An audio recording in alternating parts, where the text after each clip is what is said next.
Kenapa umat Islam diperintahkan untuk berpuasa di bulan suci Ramadan? Apa sebabnya?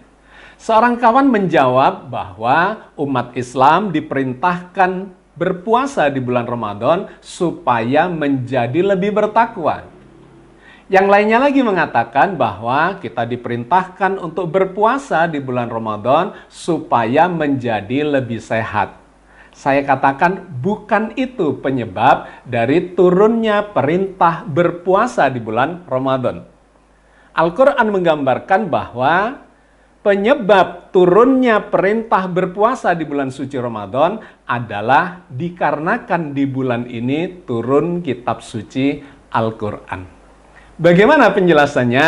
Mari kita lakukan kajiannya di dalam program Tafsir Ulul Albab episode yang kedua.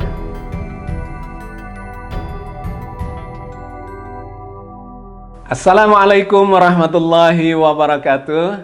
Alhamdulillah sahabat sekalian, kita sudah memasuki bulan Ramadan. Marhaban ya Ramadan, bulan suci yang penuh dengan rahmat, bulan suci yang penuh dengan ampunan Allah, bulan suci yang penuh dengan berkah. Segala yang kita lakukan, aktivitas-aktivitas yang kita lakukan, insya Allah akan diberikan rahmat, berkah, dan ampunan oleh Allah Azza wa Jalla. Di episode kali ini saya ingin mengajak Anda untuk memahami apa sebabnya umat Islam diperintahkan untuk melakukan puasa di bulan suci Ramadan. Ada yang mengatakan bahwa supaya menjadi bertakwa, atau ada yang mengatakan supaya menjadi lebih sehat. Saya katakan bukan itu sesungguhnya penyebab dari turunnya perintah berpuasa. Kalau dikatakan atau dijawab bahwa umat Islam diperintahkan berpuasa di bulan Ramadan supaya menjadi bertakwa, maka sesungguhnya itu bukan sebab. Dikarenakan kalimatnya adalah supaya menjadi bertakwa. Ini memang mengacu kepada ayat Al-Quran terkait dengan perintah berpuasa, yaitu di dalam surat Al-Baqarah 183. Ya ayyuhalladzina amanu kutiba alaikumussyam kama kutiba alal ladzina min qablikum la'allakum tattaqun. Wahai orang yang beriman, diwajibkan kepada kalian atau telah tertulis bagi kalian kewajiban untuk menjalani puasa sebagaimana orang-orang dahulu berpuasa, kemudian penutupnya la'allakum tattaqun. Mudah-mudahan kalian menjadi bertakwa. Kalau kita perhatikan kalimatnya itu bukan penyebab tetapi akibat. La'allakum tattaqun. Dengan puasa itu mudah-mudahan kalian semuanya akan menjadi orang yang bertakwa. Jadi bertakwa itu bukan penyebab tetapi akibat dari puasa. Kalau kita menjalankan puasa dengan baik, maka akibatnya kita akan menjadi lebih bertakwa. Poin yang pertama. Yang kedua, ada yang mengatakan bahwa supaya menjadi lebih sehat, sumu tasihu. Berpuasalah maka kalian akan menjadi sehat. Menjadi sehat itu juga bukan penyebab dari perintah berpuasa, melainkan akibat dari berpuasa. Seseorang yang melakukan puasa dengan baik, tidak balas dendam, faham tentang ilmu puasa yang sudah dilakukan banyak sekali penelitiannya sampai mendapatkan hadiah Nobel. Orang Jepang ya, Dr. Yoshinori Ohsumi melakukan penelitian tentang mekanisme berpuasa yang menyebabkan seseorang mengalami atau memperoleh mekanisme di dalam sel-selnya yang disebut sebagai autofagi, autofagosum. Maka kesimpulannya adalah ketika seseorang melakukan puasa dengan cara yang benar, maka dia akan mendapatkan akibat menjadi lebih sehat. Jadi bertakwa dan menjadi sehat itu sesungguhnya bukan penyebab turunnya perintah puasa di bulan Ramadan. Lantas apa yang digambarkan oleh Al-Quran terkait dengan penyebab dari turunnya perintah berpuasa itu? Maka kita bisa meninjaunya atau membacanya di dalam surat Al-Baqarah 185. Syahrul Ramadan alladzi unzila fihil Qur'an huddal linnas wa bayyinatin minal huda wal furqan faman syahida minkumus syahr falyasumhu.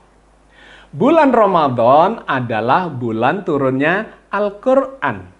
Huddal linnas, petunjuk buat manusia. Wa bayyinatin minal huda wal furqan. Di dalamnya ada penjelasan-penjelasan tentang petunjuk itu dan al-furqan, pembeda. Jadi, sampai di kalimat ini kita mendapatkan gambaran. Bulan Ramadan adalah bulan turunnya Al-Qur'an. Sebagai apa? Sebagai petunjuk buat manusia.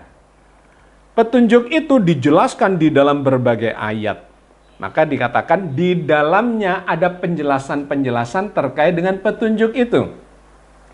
Wal furqan, dan pembeda. Orang yang mendapatkan petunjuk, maka dia akan tampil beda, menjadi lebih hebat, menjadi lebih santun, menjadi lebih ramah, menjadi lebih penuh kasih sayang, lebih jujur, lebih adil, dan seterusnya, akhlakul karimah, dan dia berprestasi dalam skala dunia dan akhirat. Itulah yang digambarkan oleh ayat ini dan kemudian diteruskan dengan kalimat yang menarik. Faman syahida minkumus syahr falyasumhu.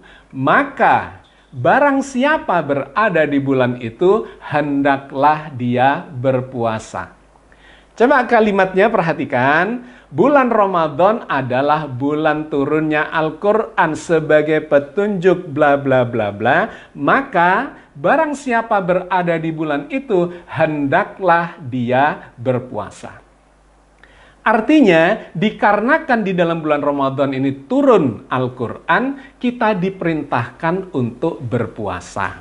Dengan kata lain, penyebab perintah berpuasa di bulan Ramadan sesungguhnya adalah dikarenakan, disebabkan oleh turunnya kitab suci Al-Qur'an Al-Karim. Jadi sahabat sekalian, adalah salah besar kalau ada seseorang berpuasa di bulan Ramadan tetapi tidak membaca Al-Qur'an. Kenapa? Dikarenakan turunnya perintah untuk berpuasa di bulan suci Ramadan itu dikarenakan turunnya Al-Qur'an di bulan suci ini. Sehingga erat kaitannya kenapa kita selama di dalam bulan suci Ramadan itu diperintahkan untuk membaca Al-Qur'an. Membaca Al-Qur'an sampai mendapatkan petunjuk dan mendapatkan Al-Furqan. Itu benang merahnya. Nah, seringkali kita salah kaprah, banyak orang mengambil kulitnya saja. Seakan-akan membaca itu, ya, membaca Al-Qur'an itu adalah sekedar membaca tanpa memahami maksudnya, maknanya juga nggak apa-apa. Yang penting bahkan khataman, bisa khatam berkali-kali, ada yang 2 kali, ada yang 3 kali, ada yang 4 kali sampai 5 kali, tetapi tanpa memahami maksudnya, tanpa memahami maknanya. Tentu saja ini menjadi salah kaprah. Dikarenakan perintah untuk berpuasa di bulan Ramadan dikarenakan turunnya Al-Qur'an. Al-Qur'annya adalah sebagai petunjuk bagi kita semua dan harus sampai mendapatkan Al-Furqan. Membedakan antara yang baik dengan yang buruk, yang salah dengan yang benar, dan seterusnya. Sehingga di dalam bulan Ramadan ini kita dianjurkan melakukan kajian-kajian sampai mendapatkan petunjuk. Bukan hanya menghatamkan. Bukan khataman, tetapi tadarusan. Apa itu tadarusan? Bertadarus itu artinya mempelajari, memahami isinya, maknanya, dan seterusnya. Itu adalah bertadarus. Bahkan lebih jauh lagi yang diajarkan Al-Qur'an sesungguhnya adalah bertadabur. Mentadaburi Al-Qur'an.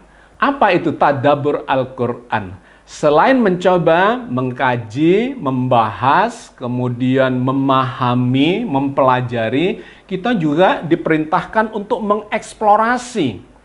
Mengeksplorasi lebih dalam, bahkan lebih jauh melakukan pengamatan-pengamatan terkait dengan isi Al-Qur'an. Disuruh mengamati segala macam, dari kehidupan sosial atau bahkan dari diri sendiri terlebih dahulu. Kemudian setelah perhatikan dirimu, perhatikan lingkunganmu, perhatikan langit, perhatikan bumi, perhatikan segala macam. Al-Quran memerintahkan kita untuk bertadabur terhadap isi Al-Quran. Maka sebagai penutupnya, saya ingin mencuplikkan kepada Anda satu ayat di dalam Al-Quran, di dalam surat Shad, ayat 29. Kitabun anzalnahu ilaika mubarakul liyadabbaru ayatihi waliyatadzakkara ulul albab. Kitab Al-Quran yang kami turunkan kepadamu penuh dengan berkah, agar mereka mempelajari atau mentadaburi ayat-ayatnya dan agar orang-orang yang berakal mendapat pelajaran. Ini adalah kitab yang diturunkan, Allah turunkan kepadamu, Muhammad Rasulullah. Liyadabbaru ayatihi, agar mereka mentadaburi isi Al-Quran itu, waliyatadzakkara ulul albab, dan agar mereka mengambil pelajaran atau mendapat pelajaran dari dalam kitab suci Al-Quran. Sahabat sekalian, saya kira clear. Di dalam kesempatan yang ringkas ini kita mendapatkan poin dari dalam Al-Quran, petunjuk dari dalam Al-Quran, bahwa sepanjang Ramadan ini kita melakukan banyak kajian Al-Quran, bukan sekedar menghatamkan, tetapi sampai dapat pelajaran. Pelajaran yang akan kita jadikan sebagai petunjuk untuk menjalani kehidupan ke masa depan. Mudah-mudahan sedikit yang kita bahas, Allah memberikan berkah yang banyak kepada kita semua. Amin ya rabbal alamin. Assalamualaikum warahmatullahi wabarakatuh.